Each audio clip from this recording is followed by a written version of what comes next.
Hello everyone, welcome to new classes. Friends, आज का हमारा टॉपिक है बायोस्फीयर रिजर्व। आज हम बायोस्फीयर रिजर्व के बारे में पढ़ेंगे।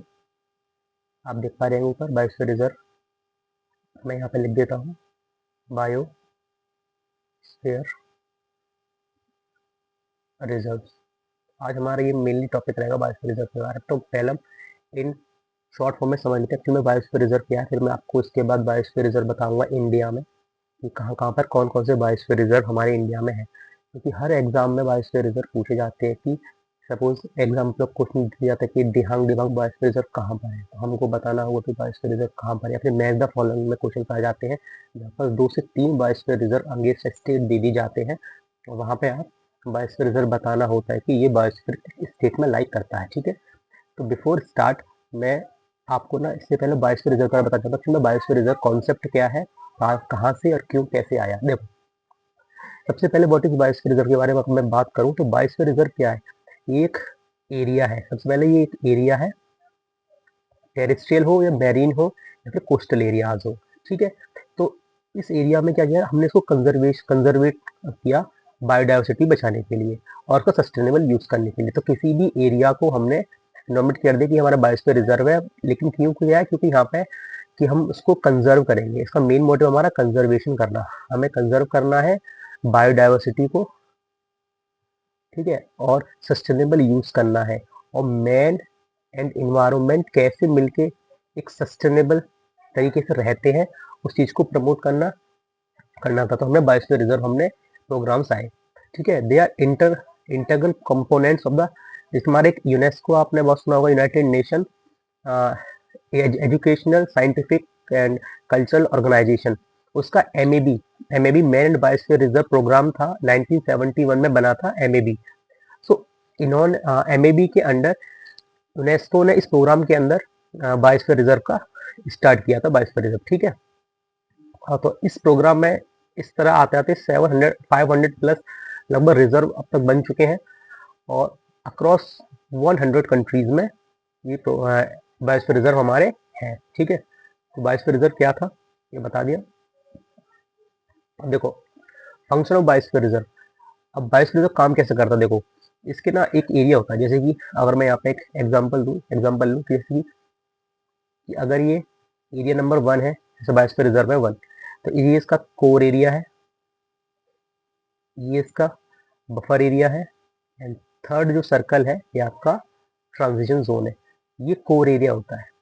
इसमें कोर एरिया में आपको ना केवल बहुत लिमिटेड चीजें अलाउड होती है, हर सब पे बैन होता है। जैसे कि आपको यहाँ पे रिसर्च अलाउड होगा, लेकिन इसके अलावा हमारा ह्यूमन सेटलमेंट होंगे, नो, कंप्लीटली बैन होंगे। ह्यूमन यहाँ पे होंगे ही नहीं इस वाले जोन में। No human activity allowed, research and monitoring allowed हो सकता है। ठीक है, इसके अलावा ये हमारा बफर जोन है। बफर जोन में कुछ ढील दे दी जाती है, जैसे इसमें रिसर्च तो ऊपर भी अलाउड था, रिसर्च को अलाउड कर दिया जाता है। इको टूरिज्म को इसमें अलाउड कर दिया जाता है, इको टूरिज्म को इसमें अलाउड कर दिया जाता है इस वाले सेगमेंट में। इसके बाद एजुकेशन में, अगर एजुकेशन रिलेटेड अगर कोई काम होता है तो उसको भी अलाउड होता है बफर जोन के अंदर। थर्ड जोन आता है हमारा ट्रांजिशन जोन। ठीक है, ट्रांजिशन जोन, इसमें ह्यूमन सेटलमेंट होते हैं। ठीक है, ह्यूमन सेटलमेंट भी होते हैं इसके अंदर। इसके अलावा हमारा सस्टेनेबल एग्रीकल्चर भी अलाउड होता है इसके अंदर। सस्टेनेबल एग्रीकल्चर हो गया, फिशरीज हो गया, ये सब अलाउड हमारा इसके अंदर होता है। इस तरह से एक बायोस्फीयर रिजर्व काम करता है। उसके 3 जोन होते हैं, core zone, buffer zone and transition zone. Transition zone में ह्यूमन सेटलमेंट भी होते हैं, सिस्टम कुछ एग्रीकल्चर फिशरीज भी अलाउड होते हैं। सेकेंड जोन उसमें research eco and tourism allowed हो जाएगा, इको टूरिज्म एंड एजुकेशन। जो एक कोर एरिया है उसमें आपको सब कुछ बैन होता है, वहाँ पे केवल रिसर्च कर सकते हैं। उसके अलावा नो ह्यूमन सेटलमेंट होंगी, ना ही कोई ह्यूमन जाएगा, कोई नहीं जाएगा वहाँ पे, कम्प्लीटली बैन होता है, क्योंकि वहाँ पे वही कोर एरिया है। ठीक है, अब आप मैं बात करते हैं, देखो बायोस्फीयर रिजर्व की बात करता हूँ। देखो इंडिया में हमारे बायोस्फीयर रिजर्व, हमारे इंडिया में टोटल बायोस्फीयर रिजर्व है 18। सबसे पहले इसको याद रख लेना, इन इंडिया में टोटल बायोस्फीयर रिजर्व कितने हैं, 18 बायोस्फीयर रिजर्व है, जिसमें से 12 बायोस्फीयर रिजर्व हमारे यूनेस्को द्वारा लिस्टेड है। यूनेस्को में MAB द्वारा लिस्टेड है। आप देख रहे हैं इसमें किसी साइन पर आप एस्ट्रिक साइन देख रहे हैं, एस्ट्रिक साइन देख रहे हैं।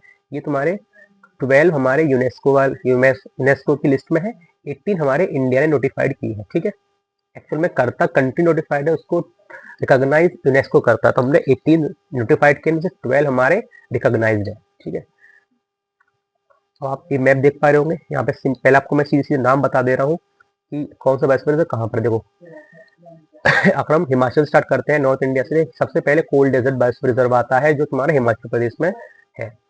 इसके बाद उत्तराखंड में हमारा नंददेवी बायोस्फीयर रिजर्व है। सिक्किम में कंचनजंगा है।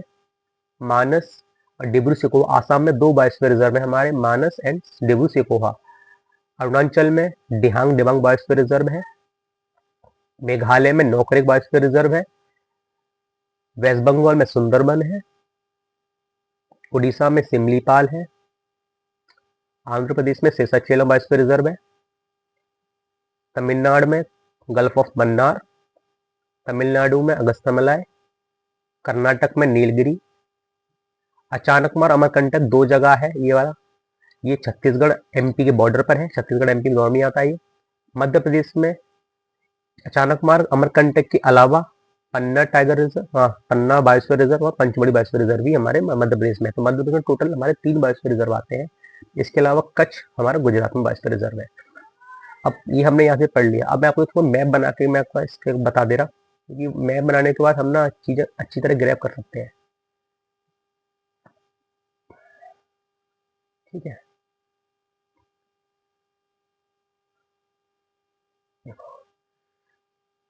ये तुम्हारा तो हमारे बायोस्फीयर रिजर्व यहाँ मैं बता दे रहा हूँ। सबसे पहले मैंने बताया इन हिमाचल प्रदेश में है कोल्ड, CD लिख रहा हूँ मैं, कोल्ड डेजर्ट। ठीक है, इन उत्तराखंड में हमारा बायोस्फीयर रिजर्व कौन सा है? नंदा देवी, ND लिख दिया मैंने। इन सिक्किम में हमारा कौन सा है? कंचनजंगा, PH। पूरी स्पेलिंग लिख दूं क्या? चलो पूरी स्पेलिंग लिख दे रहा। इसका शॉर्ट फॉर्म क्या बनाऊं इसका? Kanchenjunga biosphere reserve. ठीक है, इन अरुणाचल प्रदेश में हमारे 2 एक ही है, दिहांग एंड दिबांग। DD से याद रख लेना। मेघालय में हमारा है नोकरेक बायोस्फीयर रिजर्व, इसका तो सुंदरबन है। इन वेस्ट बंगाल, सुंदरबन तो बहुत इंपॉर्टेंट टॉपिक है, इसके लिए तो पूरी एक वीडियो बना सकते हो आप। इन सिमलीपाल उड़ीसा में है। इसके अलावा आंध्र प्रदेश में है शेषाचलम,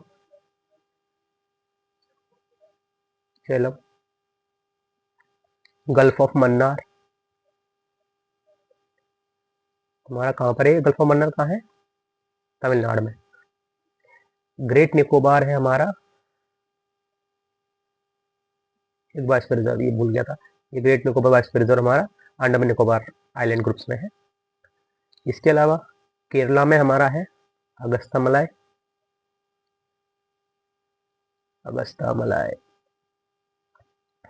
ये बॉर्डर पे है नीलगिरी।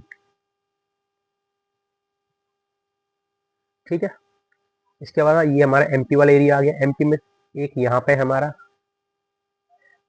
अचानकमार अमरकंटक, दूसरा एक हमारे यहाँ है, एक हमारे यहाँ पर है। इसमें से एक ये वाला है MP में पंचमढ़ी, और ये वाला है हमारा पन्ना टाइगर रिजर्व भी है। ठीक है, ये पन्ना बायोस्फीयर रिजर्व है।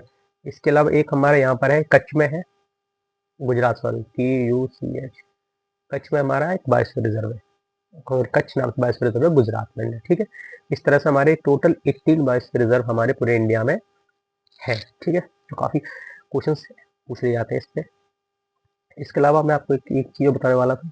देखो, जैसे biosphere reserve in India total कितने हैं? 18 बायोस्फीयर रिजर्व टोटल हमारे 18 बायोस्फीयर रिजर्व है, नोटिफाइड बायोस्फीयर रिजर्व है इंडिया के। ठीक है, इसमें 12 को इंक्लूड किया गया यूनेस्को की MAB वर्ल्ड नेटवर्क में। ये एक तरह का नेटवर्क है जिसमें होल वर्ल्ड में काफी सारे बायोस्फीयर रिजर्व है, एक उनका नेटवर्क है, उसमें से इंडिया के 12 उस नेटवर्क का पार्ट है। इसमें से आप नीलगिरी, गल्फ ऑफ मन्नार, अब देखो नीलगिरी कहाँ पर है, अब बताओ नीलगिरी कहाँ पर था, कर्नाटक में था, है ना, थोड़ा तमिलनाडु से भी टच है। गल्फ ऑफ मन्नार इजी है, तमिलनाडु में। सुंदरबन कहाँ था, वेस्ट बंगाल में था। नंदा देवी बताओ कहाँ था, नंदा देवी कहाँ था, नौकरेक, पंचमढ़ी, सिमलीपाल, अचानकमार अमरकंटक, ग्रेट निकोबार, अगस्ता मलाई, कंचनजंगा, अने पन्ना, देखो पन्ना मध्य प्रदेश में है, कंचनजंगा सिक्किम में है, अगस्ता मलाई केरला हो गया, great Nicobar, Nicobar island group ये तुम्हारा छत्तीसगढ़ में था। एंड तुम्हारा छत्तीसगढ़ के अलावा तुम्हारा कहाँ था वो, Madhya Pradesh, MP, Simlipal very easy, Orissa, Pachmarhi, MP, Nokrek, Nokrek कहाँ था, मेघालय था, एक सेकंड यार मैं खुद ही भूल गया यार, हाँ नौकरेक मेघालय था।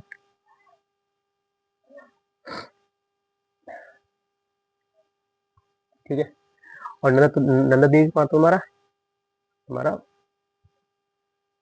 यूके में। तो इस तरह से आपके ये तुम्हारे बायोस्फीयर रिजर्व हमारे इंडिया में टोटल है। ठीक है,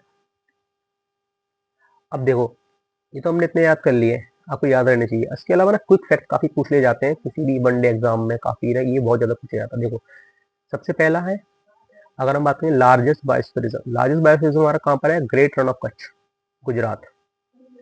डेजर्ट जोन है। स्मॉलेस्ट बायोस्फीयर रिजर्व पूछा जाए तो आप बोलोगे नौकरेक, मेघालय। अगर ओल्डेस्ट बायोस्फीयर रिजर्व पूछा जाएगा तो आप बोलेंगे नीलगिरी बायोस्फीयर रिजर्व, इन 1986 में बना था, सबसे ओल्डेस्ट है ये। अगर न्यूएस्ट बोला जाएगा कि न्यूएस्ट कौन सा बायोस्फीयर रिजर्व है तो आप बोलोगे पन्ना बायोस्फीयर रिजर्व, जो हमारा एमपी में है।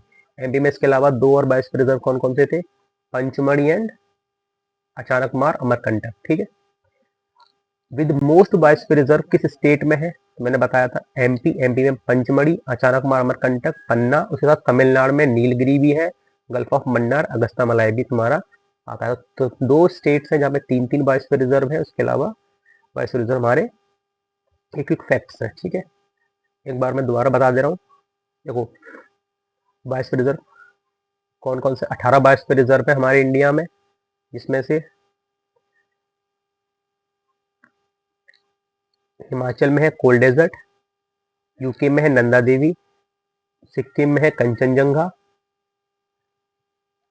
आसाम में है मानस डिब्रू सिकोहा, अरुणाचल में है दिहांग दिबांग, नौकरेक मेघालय में है, सुंदरबन बंगाल में है, सिमलीपाल उड़ीसा में है, आंध्र प्रदेश में सिसाचेलम है, ग्रेट निकोबार अंडमान निकोबार में ग्रेट निकोबार है, तमिलनाडु में गल्फ ऑफ मन्नार है, अगस्तामलाई तमिलनाडु केरला दोनों में है, नीलगिरी कर्नाटक में है, अचानकमार अमरकंटक हमारा छत्तीसगढ़ एमपी दोनों में है, पंचमढ़ी पन्ना एमपी में है, इसके अलावा कच्छ हमारा गुजरात में है। इस तरह से हमारा बायोस्फीयर रिजर्व का आज का टॉपिक कंप्लीट होता है। आई होप आपको समझ में आया हो। चलिए थैंक यू, बाय।